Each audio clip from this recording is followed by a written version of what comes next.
Hola a todos, ¿me oís ahora? Vale. Bueno, perdón por las cosas técnicas.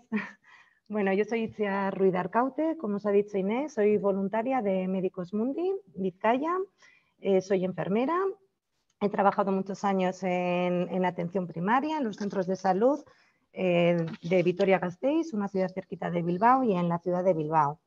Bueno, vamos a dar paso ahora a la última ponencia, que se titula Hola, ¿cómo estás? ¿Cómo estáis? Para ello tenemos a Koldo Nistal, que nos lo va a presentar. Koldo es médico de familia en el Centro de Salud de Txurdinaga, un barrio pequeñito en la ciudad de Bilbao.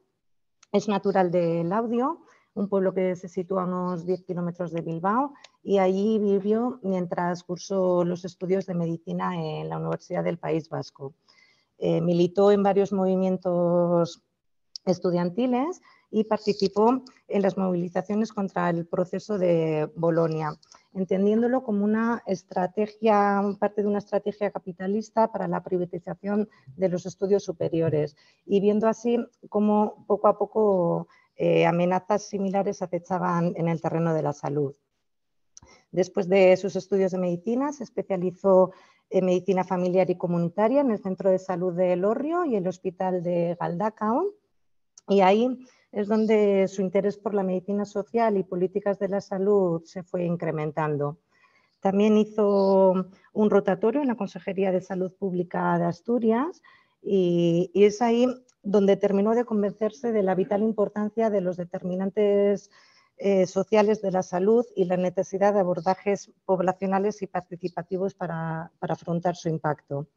Él se enorgullece de decir que muchas de estas preocupaciones son compartidas en OSATZEN, que es una sociedad vasca de medicina familiar y comunitaria donde él también participa. Tras la residencia, ha trabajado un largo periodo en diferentes centros de salud en el territorio de Vizcaya, y actualmente es médico de familia, como os he dicho, en el Centro de Salud de Txurdinaga en Bilbao. Bueno, y con esta presentación voy a dar paso ahora a Koldo para que comience. Bueno, recordaros a todos antes que la sesión va a ser grabada y que durante la sesión podéis lanzarnos preguntas a través del chat. Bueno, te doy el paso, Koldo.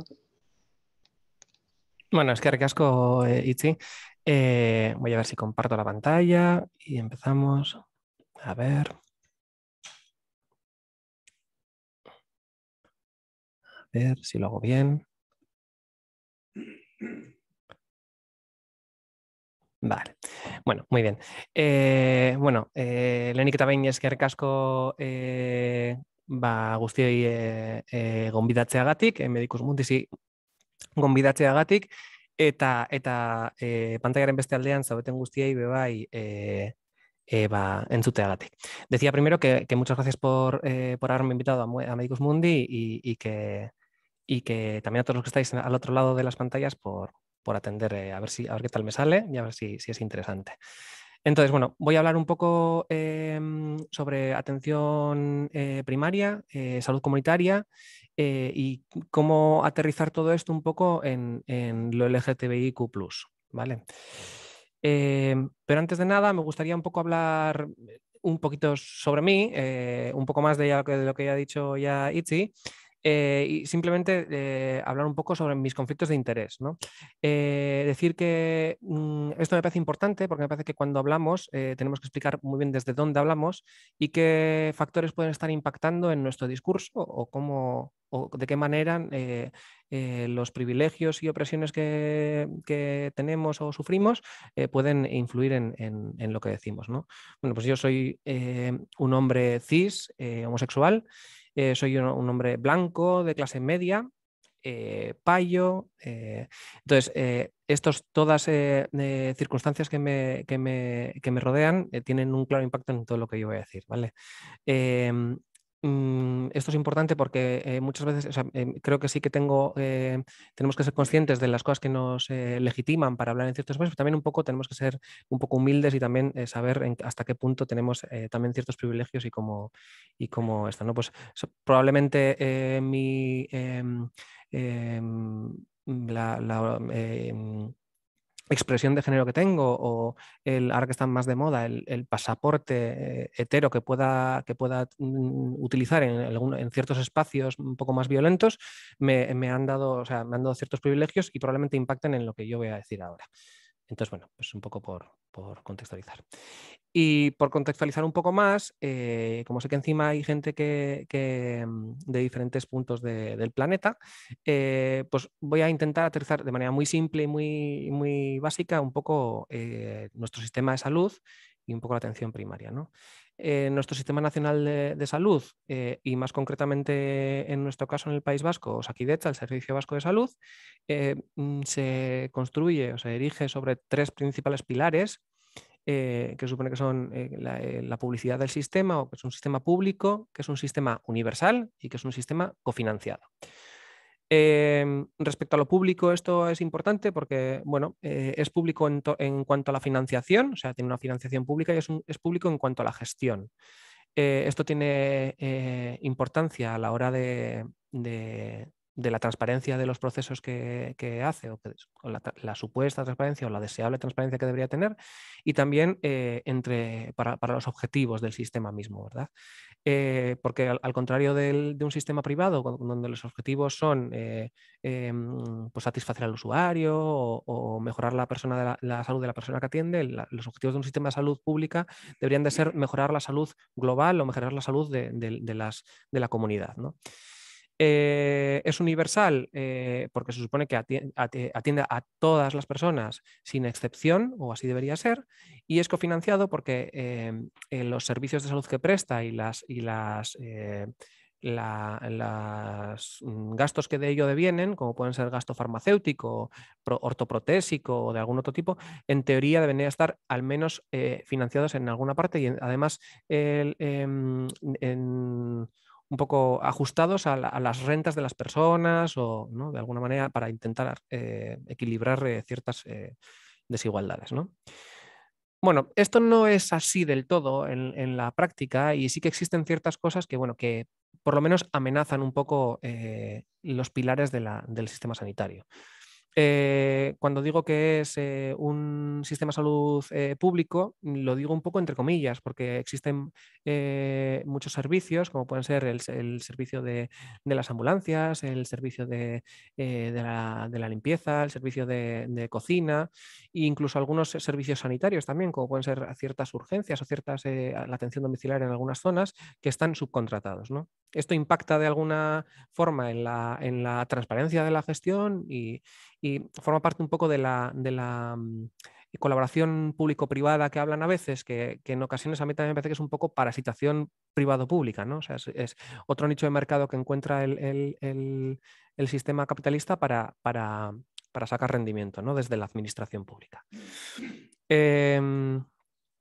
Cuando decimos que es universal, esta noticia es una noticia muy aleatoria, que es si no me equivoco, de hace unos meses, que leía yo en la prensa en internet.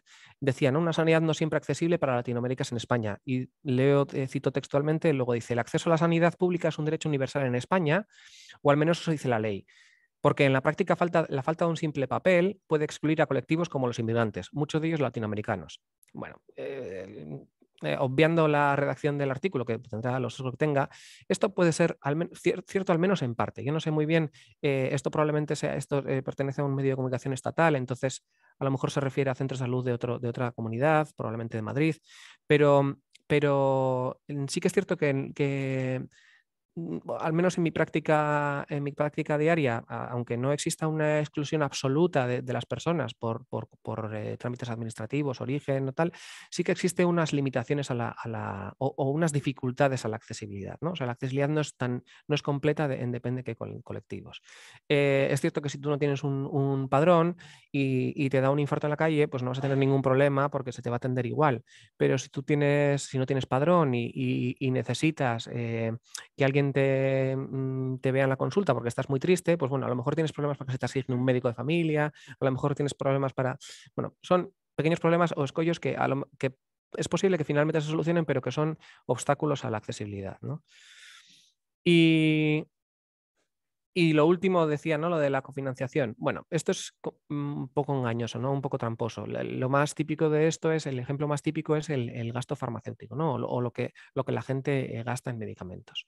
El gasto farmacéutico es un gasto que está ajustado a la renta de las personas. De lo que cada persona, por según lo que cobra, paga un porcentaje de la medicación que toma. Pero claro, todos sabemos que las personas que en peores condiciones de vida tienen son las que menos dinero tienen, son las que más medicamentos necesitan y es a las que más les cuesta asumir ese gasto, aunque sea mínimo, ¿no? Por no hablar de otros servicios sanitarios, como pueden ser la odontología, que tiene una cobertura muy mínima en Osakidetza, que cumple básicamente extracciones y poco más, o el tema de la salud mental, ¿no? El tema de salud mental es un tema muy problemático en Osakidetza porque, bueno, sí que es cierto que existe una red de salud mental que está compuesta por psiquiatras, psicólogos, trabajadores sociales, o sea, con un grupo multidisciplinar, pero tiene una muy buena atención a la patología mental grave, pero con lo demás, sobre todo en el tema de psicología, es un servicio bastante escaso, ¿no? Entonces, claro, si estamos viendo que todo esto, ¿no? Que las personas que peores recursos tienen y o sea, menos recursos tienen y que les cuesta más acceder y son las que más lo necesitan, tendríamos que pensar un poco el tema de los factores sociales, cómo impacta, ¿no? Bueno, esto, no sé si conocéis, os suena Mark Lalonde. Mark Lalonde es un ministro de Sanidad y Bienestar canadiense, que en el año 70 y pico, 73 creo, publicó un informe, el informe, una nueva perspectiva de la salud de los canadienses, que que hoy en día se conoce como el informe Lalonde. Vale, en él se reflexiona sobre el impacto, o sea, sobre qué cosas impactan sobre la salud, ¿no? En concreto de los canadienses. Hace un análisis de los diferentes factores, como pueden ser biológicos, condiciones de vida, sistema sanitario, sistema político, ¿no? Sobre de qué manera y en qué porcentaje, estima un poco en qué porcentaje impactan en la salud de las personas, y una conclusión muy llamativa, que en aquellos años fue como bastante llamativo, que salía en un documento de la administración pública además, fue que se terminó concluyendo que el efecto del sistema sanitario en la salud de las personas calculaba que era menor del 25%. O sea, el sistema sanitario ayudaba a las personas en su salud en menos de un 25%. Y en cambio, la inversión que se hacía en salud del Estado era mayor del 80%, era en el sistema sanitario. Entonces,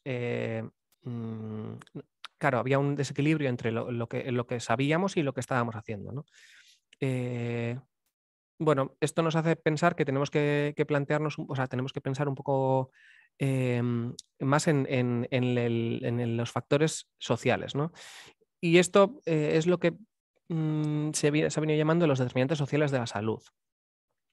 Leo literalmente también la definición de la OMS que da sobre los determinantes sociales de la salud, son las circunstancias en las que las personas nacen, crecen, trabajan, viven y envejecen, incluido el conjunto más amplio de fuerzas y sistemas que influyen sobre las condiciones de la vida cotidiana. Bueno, aquí tenéis dos modelos de representar los determinantes sociales de la salud. El que tenéis a la derecha, el de Whitehead del 91, que es en capas de cebolla, en el que el centro están los factores más inmutables, y digo inmutables porque eso sobre todo lo del sexo, bueno, ya podríamos hablar. Alrededor de ellos se encuentran los estilos de vida, por encima de ello las redes sociales y comunitarias, y luego por encima las condiciones de vida y trabajo, como pueden ser ambiente laboral, educación, ¿no? etc, etc. Y por encima de todo ello, y como más importante o más que más impacta, están las condiciones socioeconómicas, culturales y políticas, ¿no? A la izquierda tenéis otro modelo de representarlo que es un poco diferente, que es el de la Comisión Nacional de Determinantes Sociales de Salud, que los divide en determinantes estructurales y determinantes intermedios. Bueno, no me quiero tampoco extender mucho más con esto. Bueno, ahora una pequeña curiosidad que lo vi hace un tiempo y me pareció como curioso de ver. La verdad es que el otro día estuve intentando acceder a esta página web y no sé por qué me dio un error, yo no sé si seguirá activa, pero bueno, hace unos años lo estaba, los datos eran estos y es muy interesante. Mira, Conti Health Calculator una iniciativa que se desarrolló en Estados Unidos para reflexionar sobre el impacto de los factores sociales en la salud de las personas. Si cogemos un estado de Estados Unidos, esto luego hace comparaciones con el resto de estados, ¿no?, de Estados Unidos. Cogemos, por ejemplo, Mississippi como ejemplo de estado. Ella calcula que el programa calcula, o la herramienta calcula, que el 48% de las personas tienen en educación postsecundaria, le llaman ellos. Entonces, el 48% de las personas tienen una educación postsecundaria, mayor que secundaria. Y el 56% de las personas tienen unos ingresos, una renta superior al doble del nivel de pobreza, del umbral de pobreza, ¿no? Esta calculadora lo que hace es, comparando con el resto de estados, te permite cambiar esos porcentajes de educación y renta y ver cómo cambia el impacto o cómo cambian en los resultados de salud, ¿no? Qué cambios hay en los resultados de salud o en los indicadores de salud. Y aquí, en este ejemplo que he puesto, los indicadores que hay son de muerte y diabetes. Entonces, bueno, como curiosidad, dicen, ¿no?, que en Mississippi, si el 5% de la población tuviera, un 5% más de la población tuviera estudios mayores que secundaria y un 5% de la población tuviera más del doble de ingresos que el nivel de pobreza, se prevendrían 889 muertes, se prevendrían 7.600 casos de diabetes y se ahorrarían 50,7 millones de dólares en costos derivados de la atención a diabetes. Bueno, es como curioso, ¿no? Que no será exactamente así, pero bueno, seguramente no se aleje tanto de la realidad.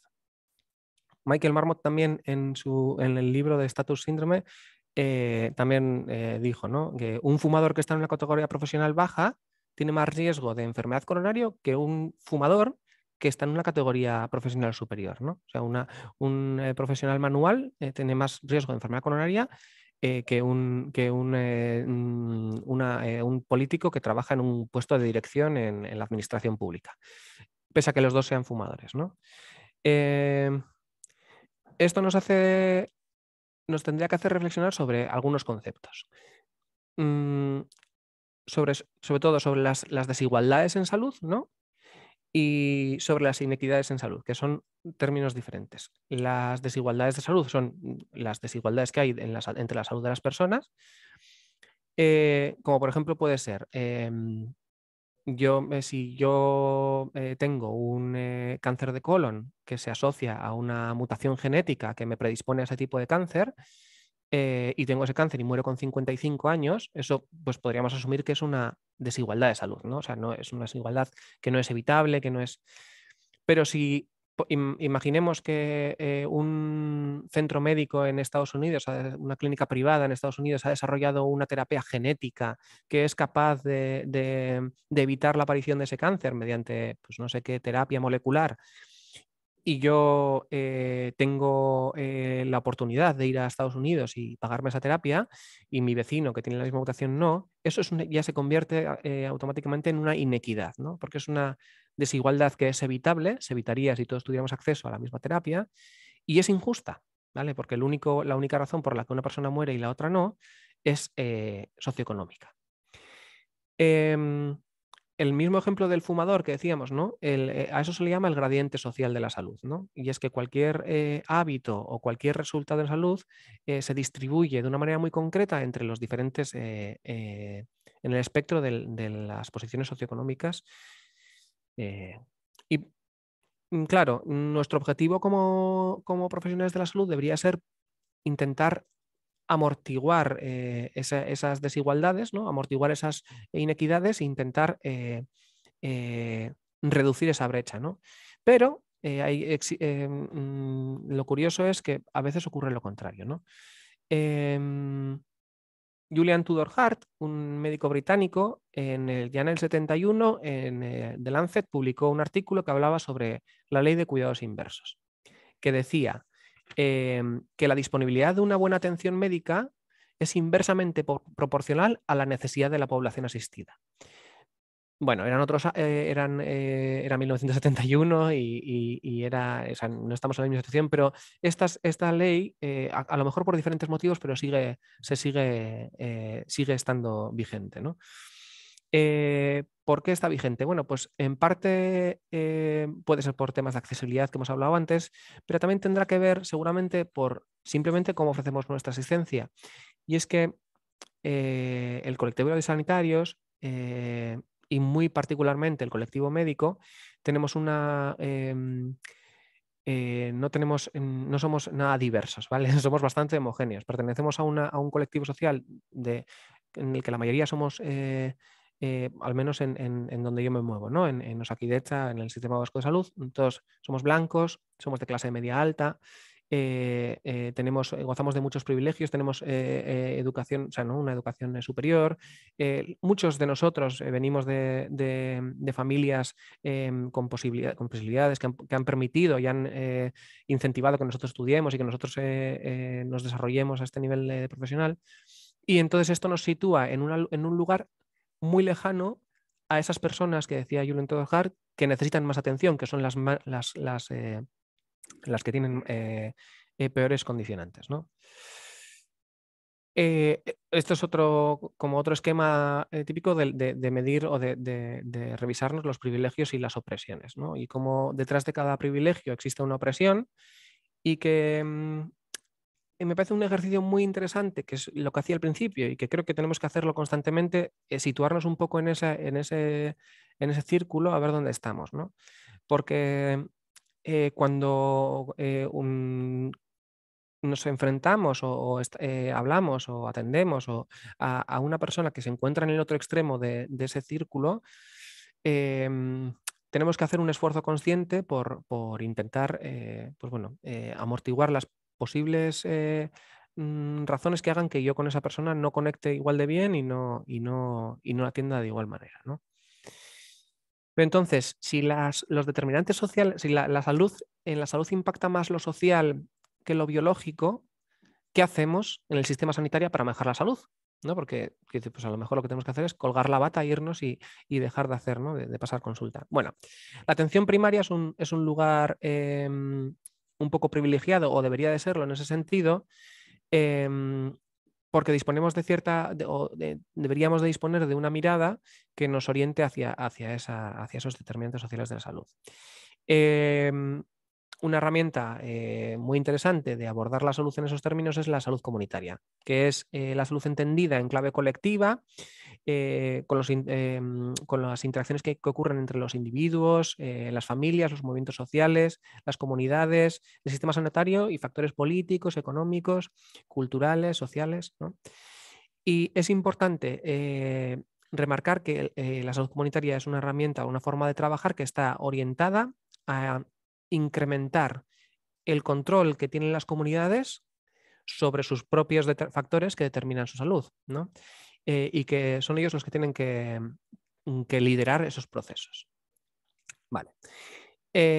Bueno, es cierto que nosotros es difícil hacer salud comunitaria y bueno, existen diferentes niveles de atención comunitaria en los equipos de atención primaria. Algo a lo que ningún médico de familia debería de renunciar es al mínimo al nivel 1, ¿no? Al abordaje biopsicosocial, al tener en cuenta que la persona con la que te encuentras es más que una hipertensión, sino que además pues es mujer, ama de casa, ¿no? Sufre violencia de género o enfrenta violencia de género, o sea, ¿no? Tener en cuenta más allá de eso. A esto es un nivel que se considera irrenunciable, ¿no? Todas las médicas de familia deberíamos de pensar en ello. El segundo nivel es la educación para la salud orientada a los determinantes de la salud, sociales de la salud, y el tercer nivel, y el nivel como más excelente, es la intervención comunitaria propiamente dicha. Esto es una cosa que no es necesario que participe todo el equipo de atención primaria, pero sí que por lo menos alguien del equipo de atención primaria estaría bien, ¿no? Que participara. Una de las cosas más importantes en la salud comunitaria es el tema de la participación. Y la participación, una de las cosas que para mí lo más importante, no me voy a liar con las características de la participación, pero sí que me gustaría recalcar que cuando pensamos en la participación o en qué personas queremos que participen en una intervención comunitaria, en un proceso comunitario, tenemos que pensar en las personas que más lo necesitan, las personas más vulnerables, porque una cosa que ocurre con cierta frecuencia es que en nuestras intervenciones comunitarias participan los de siempre, que son los que en mejores condiciones de vida tienen y que son los que menos lo necesitan además. Otra vez haciendo referencia a la ley de cuidados inversos, ¿no? Participan y se benefician de las intervenciones comunitarias los que menos necesitan, ¿vale? Entonces tenemos que pensar en aquellas personas en las que pensamos que no van a participar, ¿no? Y tenemos que diseñar estrategias para hacerlo, ¿no? Esto me parece un temazo, un desafío y es muy difícil, ¿no? La participación tiene niveles también de cómo, ¿no? Desde la información, la consulta, la decisión, la gestión, y cuanto más, a mayor nivel, pues mejor, ¿no? Mayor calidad de la intervención. En este sentido, en Osakidetza, en el Sistema Vasco de Salud, existen, al menos sobre el papel, existen sí que existen intenciones, ¿no? Como el marco estratégico 2021-2024, y existen incluso guías metodológicas para los abordajes de la salud y tal, pero luego la realidad es que no existe una voluntad política desde la organización, ni desde las OSIS, ni desde en las jefaturas de que las médicas de familia participemos en procesos comunitarios. Y menos ahora, como, ¿no? Con cómo están diseñada nuestra tarea asistencial, es prácticamente imposible, ¿no? Participar de esto. Leía el otro día también una noticia que es del año pasado y que es muy aleatoria, ¿no? LGTBIQ+ Ceuta, que me imagino que será el nombre de un colectivo, exige una atención sanitaria trans específica y pública. Y a mí esto, bueno, pues me ha hecho pensar un poquito me ha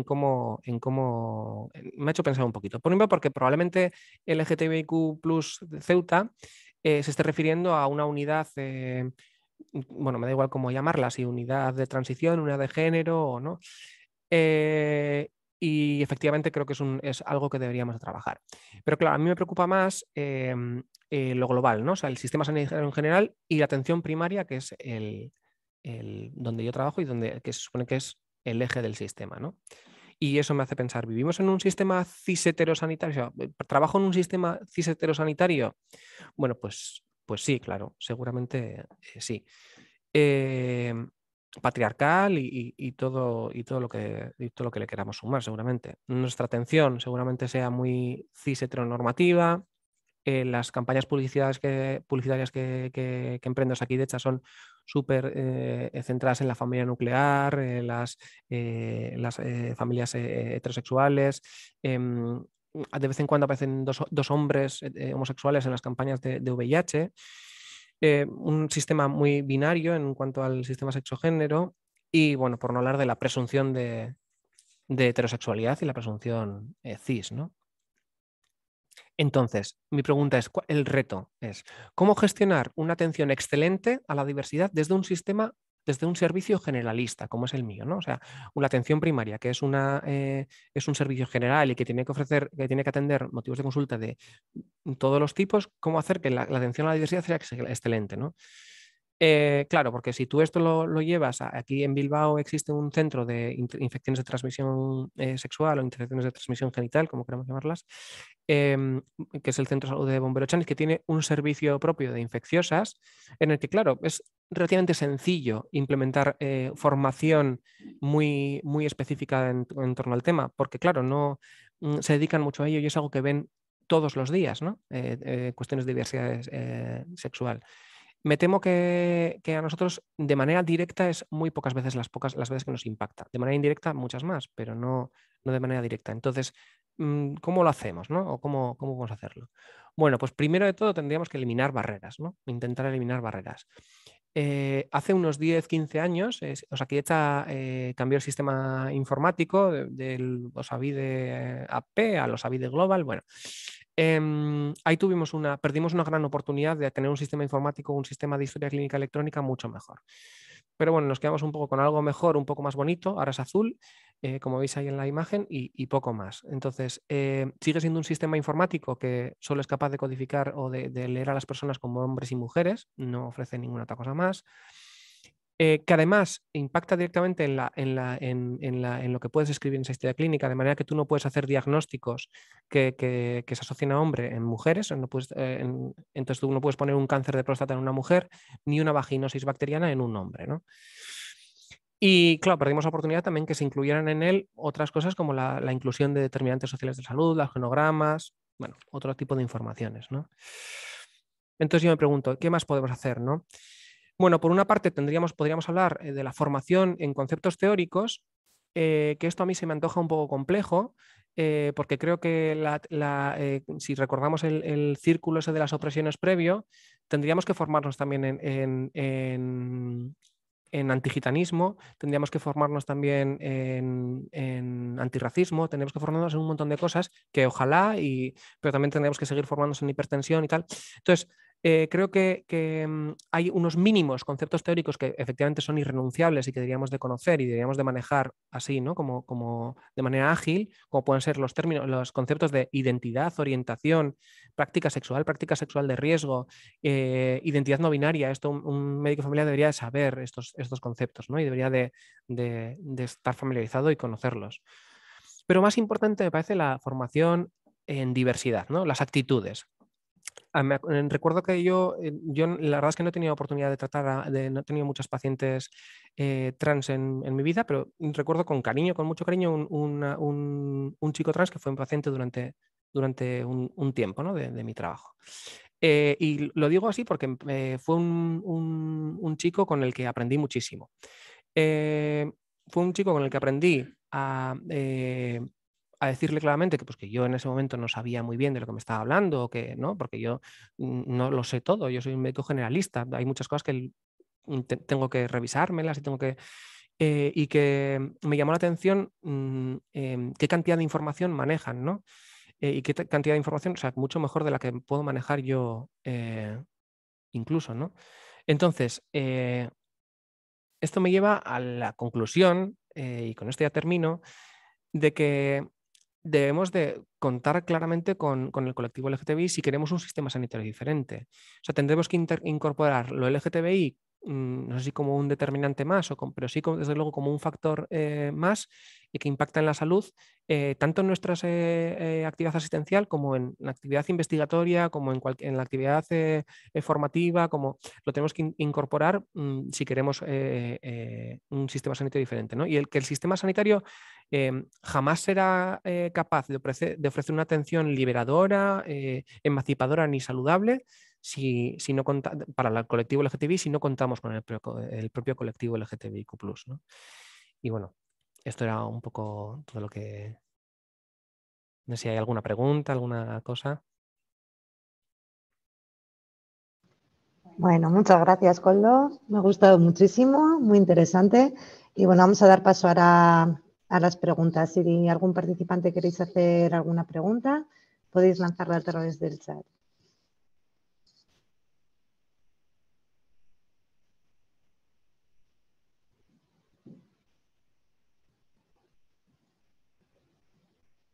Vamos a esperar un poquito, a ver si alguien se anima.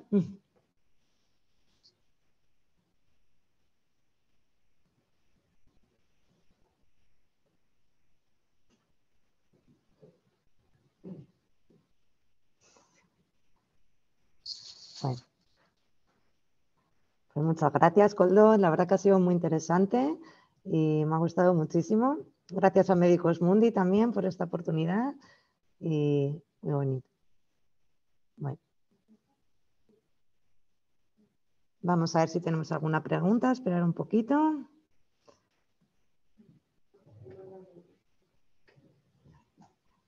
Vale. A ver, tenemos una pregunta que nos dice, desde tu experiencia, Coldo, ¿qué obstáculos y también qué facilidades ofrece el sistema para abordar la DSG? Vale. La diversidad sexual y género, ¿no? Sí.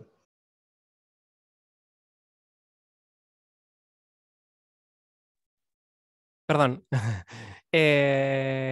Vale. Vale, para mí el principal obstáculo que tiene el sistema en el caso de Osakidetza, del sistema de salud vasco, es que no se contempla la diversidad. Yo no digo que el osakista tenga una actitud directamente transfoba ni homófoba en lo que refiere a la atención primaria, voy a hablar, ¿eh?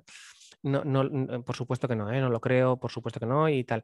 Pero creo que sí que es cierto que es algo que no es la mirada LGTBI, no es una mirada estructural. No es algo que esté incorporado de momento a esto. En el caso del feminismo, de la atención a la mujer, no voy a decir que esté totalmente incorporada, ni mucho menos, pero sí que es cierto que se ha hecho algún, pues hombre, también porque tiene otro recorrido y tiene otro impacto y otras, ¿no? Y tiene otra historia, ¿no? Pero el tema del feminismo sí que está un poquito más incorporado, se nota en la formación, se nota en algunas cosas, pero lo LGTBI no está nada incorporado. Entonces, el primer obstáculo es ese, ¿no? Que no está incorporado. Entonces, cuando no está incorporado, depende únicamente de la persona que te atiende, ¿no? O sea, entonces, claro, y por eso decía yo cuando me presentaba todo lo que yo soy y tal, porque claro, a mí, en el momento en el que me viene un homosexual a la consulta y yo lo identifico, o sea, yo lo pongo entre algodones, yo vamos, no quiero que nada malo le pase nunca jamás, porque yo me siento muy apelado en ese y muy... Entonces, claro, es muy dependiente de... O sea, yo lo sé leer como un determinante que le ha condicionado la vida, probablemente vea su historia detrás y sé cómo eso puede impactar en su salud, ¿no? Pero no sé muy bien si tengo esa mirada con algún otro tipo de opresión. Entonces, esto hay que hacer formación y tiene que ser algo estructural, no puede ser algo que dependa del profesional que te atiende. Ese es para mí el mayor obstáculo que yo veo.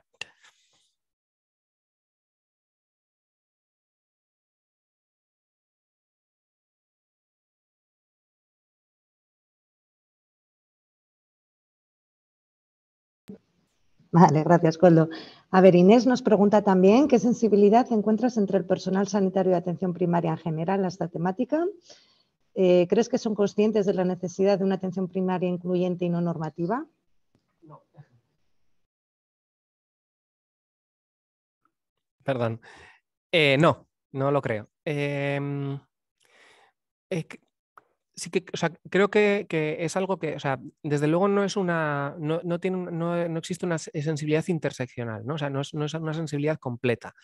Es una sensibilidad muy superficial, quizás, ¿no? Es curioso que si nos ponemos a ver la distribución de los trabajadores, el colectivo de trabajadores sanitarios es principalmente de mujeres, ¿no? Son el colectivo sanitario y principalmente si miras entre enfermería, auxiliares de enfermería, son casi todo mujeres y en medicina, pues cada vez más, pero sí, prácticamente, sobre todo entre la gente joven, la mayoría de mujeres. Si nos centramos en la atención primaria, más aún, o sea, la mayoría de médicas de familia hoy en día, de cierta edad para abajo, son mujeres, ¿no? O sea, quizás esto tenga que ver con algunos otros ejes que cómo impacta, ¿no? El tema de los cuidados y tal.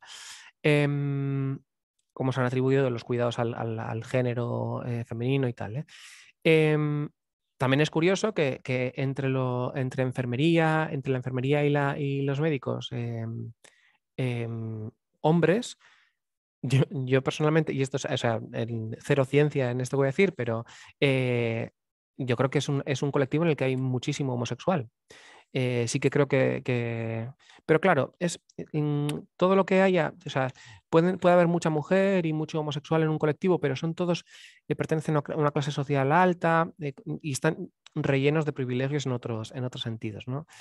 Entonces, claro, la sensibilidad es muy superficial, porque la sensibilidad se adquiere cuando estás en contacto con una persona no binaria que va con peluca a trabajar y con tacones, que no se identifica con los hombres, pero que le gusta tener relaciones con todos los géneros. Claro, es que eso no ocurre. O sea, entonces, cuando si un colectivo, si un grupo de personas no está en contacto con gente diferente, no desarrolla sensibilidad. Es muy difícil desarrollar sensibilidad. Por eso yo creo que la única forma de incorporar la mirada LGTBI a la sanidad es que los colectivos LGTBI entren y tomen lugares o sea, ocupen lugares de decisión, lugares de, o sea, ¿no? Una participación real. No, y que el discurso LGTBI cale, pero en primera mano, ¿no? porque si no ocurrirá lo de siempre, que eso, que pueden aparecer 5 hombres hablando de feminismo en el Teleberri, ¿no? En el telediario. Y pues lo de siempre.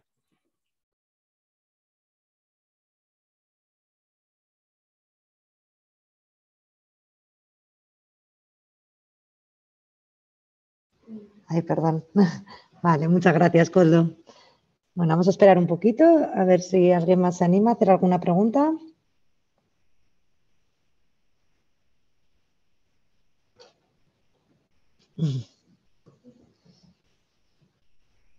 Bueno, parece. Esperamos 5 minutillos, un poquito.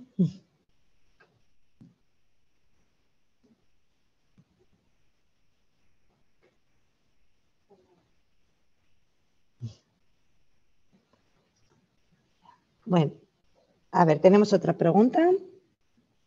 Y nos dicen, a ver, Sara Calderón, una médica de atención primaria del sistema sanitario británico en Londres, describió la atención primaria como la ama de casa del sistema sanitario. Desde los colectivos que defendemos la atención primaria, ¿qué capacidad podemos tener de incidir en su sistema sanitario tan hospitalocéntrico, perdón?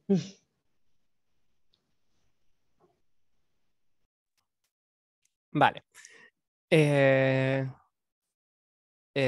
sí, efectivamente, ya me acuerdo de esa intervención, aquella intervención en la que Sara habló del sistema sanitario como la ama de casa. En realidad, a mí, voy a hablar primero de por qué me parece que el sistema es tan hospitalocéntrico. En realidad me parece si el sistema es hospitalocéntrico es porque es lo que se quiere, ¿no? O sea, no existe, o sea, nada es casual después de tantos años del sistema sanitario, ¿no? O sea, no es algo que hayamos creado ayer. Después de 30, 40, 50 años, si el sistema sanitario es hospitalocéntrico es porque así lo hemos decidido. Entonces, luego podemos, sobre el papel, podremos decir lo que queramos, pero el sistema sigue siendo hospitalocéntrico. Los puestos de poder se han localizado siempre en los hospitales y eso ha hecho que efectivamente que la atención primaria siempre esté relegada un poco a otro plano, ¿no? A mí algo que me parece que es básico es empezar un poco antes, ¿no? A mí me parece que es muy importante, desde hace una temporada que recibo, bueno, o tengo a mi lado alumnos y alumnas de sexto curso de medicina. Un mes me lo pidió la universidad y bueno, así las tengo. Claro, estas estudiantes de sexto alucinan con lo que es la atención primaria, ¿verdad? Porque no saben, no conocen lo que es. No saben lo que es, no saben el alcance que tiene, las posibilidades que tiene, el potencial, no lo conocen. Em, lo primero que tenemos que hacer es formar buenos médicos de familia muy capaces y muy involucrados. Para eso hace falta un proceso muy brutal, que yo creo que empieza en la universidad, por supuesto. O sea, me parece que es básico que la universidad empiece a tener más formación en atención primaria. Y luego me parece que una forma muy buena de promover esta descentralización de los hospitales de atención primaria sería resaltar o sería atraer un perfil diferente de médicos, ¿no? El ideario que tenemos de médicos es un ideario súper biologicista, biomédico, científico técnico, ¿no? En el que la ilusión de cualquier, ya desde muy pequeñitos, lo que pensamos que hace un médico es operar, lo que pensamos que hace una médica es pinchar, inyectar, abrir, tocar, explorar, sacar, hacer una prueba, hacer lo otro, y nunca nos imaginamos siendo médicas de familia en otro contexto, ¿no? Pues eso, en un grupo de mujeres, junto a un grupo de mujeres en un barrio de Bilbao. Nunca nos lo imaginamos. Entonces, a lo mejor una forma de atraer otro tipo de público, otro perfil de estudiantes, sería precisamente visibilizar y potenciar la dimensión política de la atención primaria, ¿no? Y qué opciones y qué posibilidades de impacto a nivel político tenemos, ¿no? Y eso quizás atraería otro perfil de personas a la profesión y se impulsaría de cierta manera.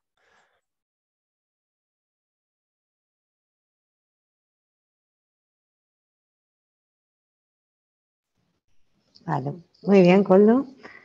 Bueno, pues si no hay más preguntas, damos por concluida ya esta ponencia. Muchas gracias, Koldo. Ha sido muy interesante. Muchas gracias a Medicus Mundi y muchas gracias a todos los que nos habéis visto. Y nada, con esto ya nos despedimos.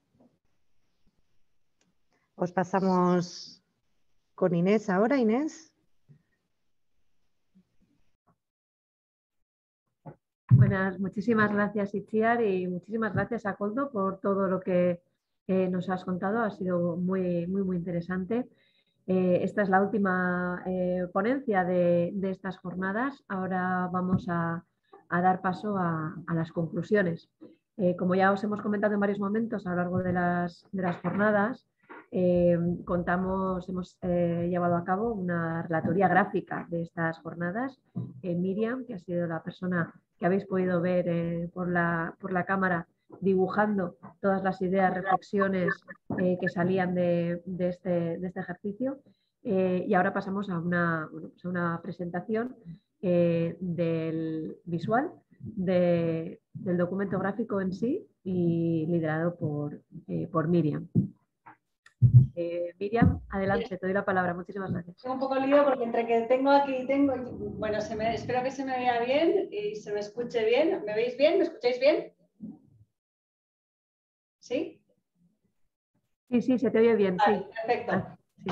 Vale, resumir 8 largas horas de muchísimo contenido, de un tema denso, intenso, importante y que afecta a la vida de tantas personas, pues no es fácil, ¿no? En este panel que habéis ido construyendo entre todos. Yo siempre digo que yo solamente soy la mano que va intentando recoger lo que aquí va ocurriendo. No voy a hacer un resumen de lo que ha ocurrido desde ayer a las 4 de la tarde, pero sí devolveros algunas cosas o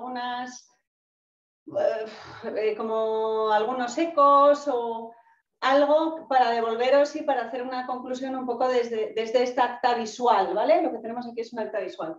Hemos hecho un recorrido sobre la salud, ¿no? La salud desde los márgenes y la salud que vamos construyendo entre todas las personas, ¿no? Entre profesionales de la salud, personas que están trabajando en ONGs y muchas otras que estaréis ahí detrás participando y que en el fondo, bueno, pues que es un tema que nos afecta y nos interpela, ¿no? en todo momento. Ayer comenzábamos deshojando lo que eran capas de cebolla, ¿no? Y que ahora también cerrábamos con esas capas de cebolla. Empezábamos con esta apelación del yo al nosotros, de ir más allá de lo mío, y durante todos estos 2 días hemos ido apelando a esa construcción más colectiva, ¿no? Deshojando de alguna manera esas capas de cebolla que han sido muchas. Si os fijáis, el mural está densito, pero luego si vamos entrando en cada detalle vamos viendo un poco los elementos que lo van construyendo. De este yo y este Nital Zaragogu, desde este yo al nosotros, vimos que el eje, el corazón, el jugo de todo esto poníamos el foco en la diversidad sexual y de género como un determinante social de la salud. Y eso ha sido como un eje que nos ha ido acompañando a lo largo de estos 2 días, ¿no? Poniéndole especial foco en la población LGTBIQ+. Y ayer hacíamos un especial también énfasis en la interseccionalidad, en poner el foco en colocar el marco analítico en aquellas personas marginadas, ¿no? Que en este caso era la población a la que nosotros estábamos poniendo ese foco. Hablábamos de esta salud desde los márgenes como una manera de entender un estado de bienestar social, ¿no? La salud como estado de bienestar social, como propuesta de un modelo que incluye, que es no normativo y que trata como de generar, orientar políticas.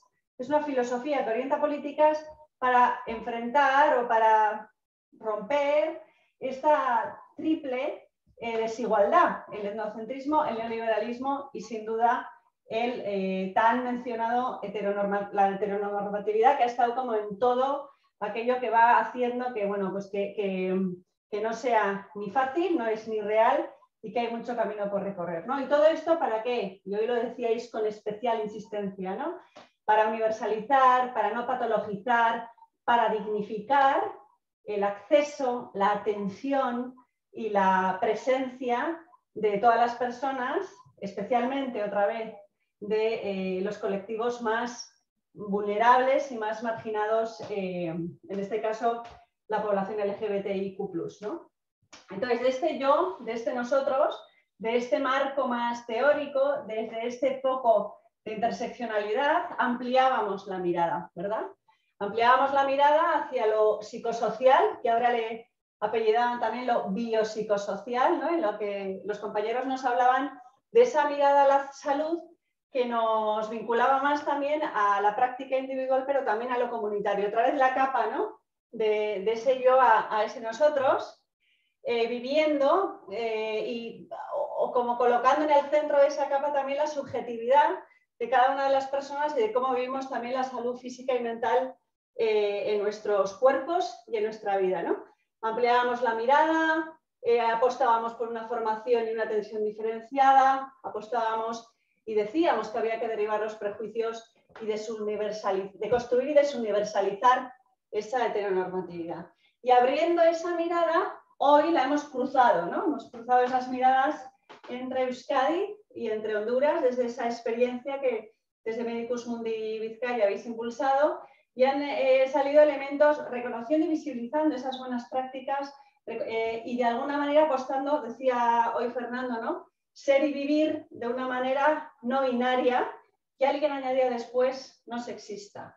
Y de ahí hemos ido ampliando esa mirada, cruzando esa mirada, y hemos ido descubriendo como este lugar de lo comunitario, este del yo a nosotros, este de lo individual a lo colectivo, que hemos hablado de la parte de la habitabilidad, ¿no? De los espacios, de la arquitectura, de la importancia de ese cuidado mutuo desde los espacios comunes, con la necesidad de espacios abiertos donde estamos, donde interactuamos, donde somos, generando una geografía que incluya, que nos incluya, ¿no?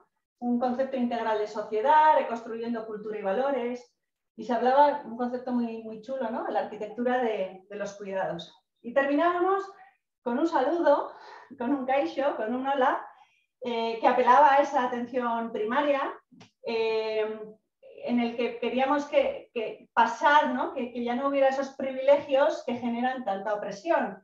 Y se apostaba por una atención a una diversidad que sea excelente, una atención primaria que además no solo sea individual, sino que también sea comunitaria, ¿vale? Ese ha sido un poco como el recorrido. Esas capas de cebolla, así como más metafóricamente, era todo el rato, yo cuando iba dibujando, si os fijáis han salido muchos círculos, era como dentro-fuera, ¿no? Dentro-fuera, yo, nosotros, margen, los márgenes y el centro, ¿no? Capas y capas de hilos que se iban entrelazando, ¿no? Lugares de privilegio, se decía, y lugares de exclusión. Incluso hoy en el mapa que nos hablaban de Bilbao, pero en San Pedro Sula o en el Progreso también es así, ¿no? El centro y la periferia, ¿no? Como esta especie de latido entre una pulsión entre lo de dentro y lo de fuera, lo que queda dentro y lo que va quedando fuera, ¿no? Hoy se hablaba entre esa pulsión entre lo íntimo, lo mío y lo común, entre mi privilegio y el privilegio de los también, ¿no? Que también sea derecho de los demás, entre lo binario, ¿no? Entre esto y aquello, siempre como esa pulsión, ¿no? Ese latido de la pulsión y siempre vinculado el yo, este yo que está aquí, que es fuerte, que es protagonista y que se amplía a esto que es más comunitario. Y todo ello que iba emergiendo y que se iba creando, habéis dado muchas soluciones, ¿no? También ese latido hablaba de realidad, de problemática, de complicación, de situación, incluso de países diferentes, ¿no? Como los que se han traído aquí, pero se han dado respuestas concretas, ¿no? Se decía, hay que hacer visible. Tenemos que aprender, ha salido mucho el tema de la formación, y proponer. Tenemos que generar alianzas, ¿no? Ayer se decía sobre todo al principio, aquí se ha visto, ¿no? Alianzas, coordinaciones, articulaciones, para dar respuestas conjuntas y coherentes.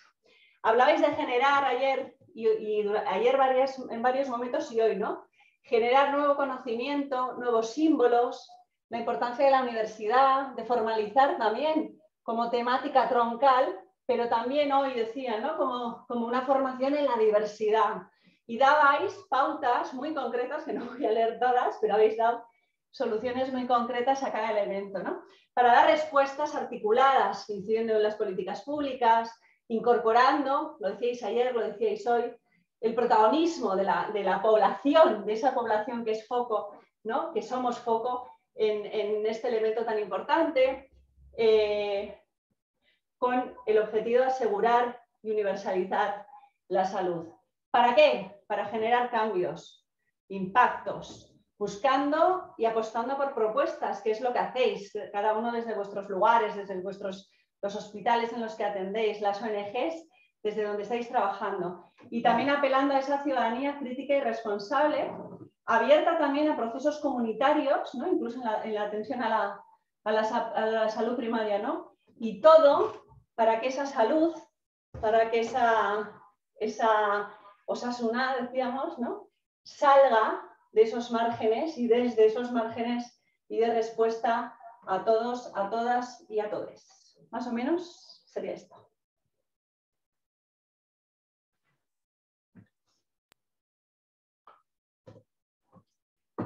Muchísimas gracias, Miriam.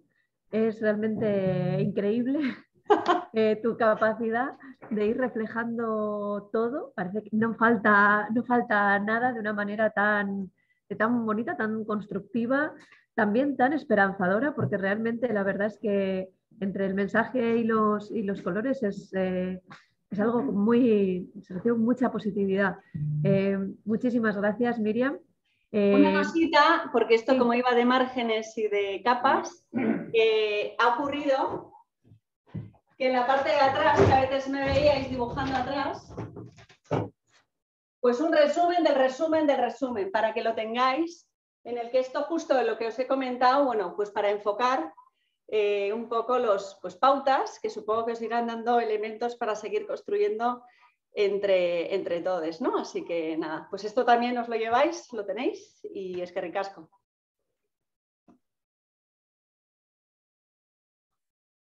Suri, es que ricasco, Miriam. Bueno, para todas las personas que nos están escuchando, todo este documento gráfico se va a digitalizar y va a estar disponible para todas, todos y todes, y se va a poder compartir. Porque el objetivo es ese, que llegue a cuantas más personas, pues mejor, ¿no? Que las reflexiones que aquí hemos llevado, bueno, pues hemos llevado a cabo y todo lo que hemos aprendido se pueda compartir. Bueno, ahora realmente vamos a dar por cerradas las jornadas. Itziar Irazábal, la presidenta de Médicos Mundi Vizcaya, os va a dedicar unas palabras de cierre. Y yo por mi parte pues quería, por un lado, agradecer a todas las personas que han participado en las jornadas, a todos los niveles, las que veis y a las que no veis, que han llevado a cabo un trabajo increíble para que todo salga bien, para que nada falle, para resolver todos los pequeños problemillas técnicos que siempre dan mucho vértigo. Y luego también para todas las personas que, bueno, pues que han compartido su conocimiento, sus reflexiones, su tiempo y que hemos podido pues, avanzar en este sentido. Como os hemos ido comentando a lo largo de las jornadas, hay varios pues, documentos que vamos a poder compartir con todos vosotros y vosotras y vosotros, que son, por un lado, como os he comentado, unas comunicaciones basadas en cada una de las ponencias de las personas que han participado. Os las vamos a hacer llegar. También la investigación que hemos presentado esta tarde a primera hora, ese cruce de miradas entre Vizcaya y Honduras. También vais a poder contar con ellas. También las grabaciones de cada una de las sesiones que hemos abierto, se han hecho 4 sesiones, por las 4 sesiones están grabadas y van a estar disponibles para que también las podáis pues, volver a ellas, compartir. Y por supuesto el documental que presentamos ayer. Ayer, como era primicia en la presentación, estaba en Vimeo, pero a partir de la semana que viene va a estar en YouTube y lo podéis ver, compartir, cuantas más personas mejor, y porque ese es el objetivo, que llegue a todos los rincones y que podamos reflexionar y aprender conjuntamente. Le doy la palabra a Itziar. Os vamos a dejar en el chat un pequeño link a la encuesta de valoración, que os agradecemos muchísimo que la podáis rellenar, es cortita y para nosotros es algo indispensable de cara a valorar el éxito de las jornadas y también un poco a trasladar esa valoración al gobierno vasco, que es quien financia estas jornadas. Itziar, te doy la palabra. Bai, eskerrik asko, arratsalde hontan ja bukatzera goaz atzo eta gaur egindako jardunaldi hauek, ezta? Azkenean osasunaren determinante sozial akzesu eta generalistasuna eta intersekzionalitateari buruz hitz egin dugu, eta egia esan hainbat eta hainbat gauza interesgarri atera dira. Jo, lehenengo esan behar dut, mila esker Miriam Musote potolo batekoari, igual da, bakoitza daukaguz gure gaitasunak, eta nire gaitasun bat ez da solako ez dakit ondoriak batzea, eta, bueno, ja dibujatzea nik oso txarranaz. Orduan, digo que primero agradecer a Miriam, porque igual es por las capacidades que tenemos cada uno, ¿no? Y como las del dibujo no son las mías, pues me parece maravilloso que alguien pueda hacer eso mientras está escuchando lo que dicen otros. No lo haría en toda mi vida, vamos, necesitaría toda mi vida y alguna reencarnación más para poder hacerlo. Orduan, mila esker. Es verdad que estos 2 días hemos estado hablando de esto desde la salud, desde los márgenes y el centro y los determinantes sociales de salud, los de género, la intersectorialidad, y a mí al final lo que me parece es que después de estas jornadas parece que tenemos mucho camino por recorrer todavía, ¿no? Para que, pues no sé, haciendo un símil, a mí lo que me gustaría es que estos márgenes de los que hablamos se vaciasen y se llenase el centro, ¿no? Ya de una vez. Es verdad que con el tema de la pandemia igual el centro, si lo llenamos tenemos que guardar las distancias de seguridad, las mascarillas y estas cosas, pero que los márgenes se vacíen, ¿no? Y que nadie, ninguna persona que viva, me da igual, aquí en Bilbao, en Vizcaya, en Apatamonasterio, en Honduras, tenga que sufrir el vivir en un margen porque se siente de una manera o de otra, ¿no?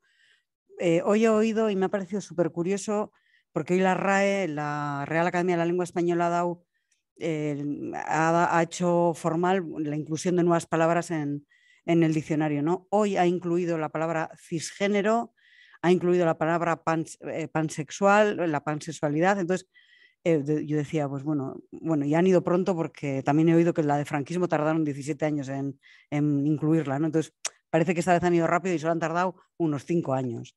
Pero bueno, también me parece que es otra manera de que estos márgenes se vayan vaciando, ¿no? Y que de verdad llenemos el centro de gente y de personas, que es lo importante, ¿no? Terminando, quiero decir que nos hubiera encantado que estas jornadas hubieran sido presenciales. Nos ha faltado la presencialidad, el aplauso, la mirada cómplice muchas veces entre los ponentes y los participantes, pero bueno, pues es verdad que no estamos en el momento, no sé si de salud, de pandemia o de qué más adecuado para poder hacerlo presencial, ¿no?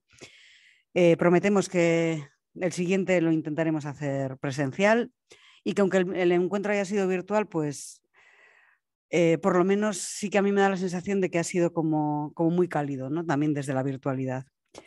Ya termino.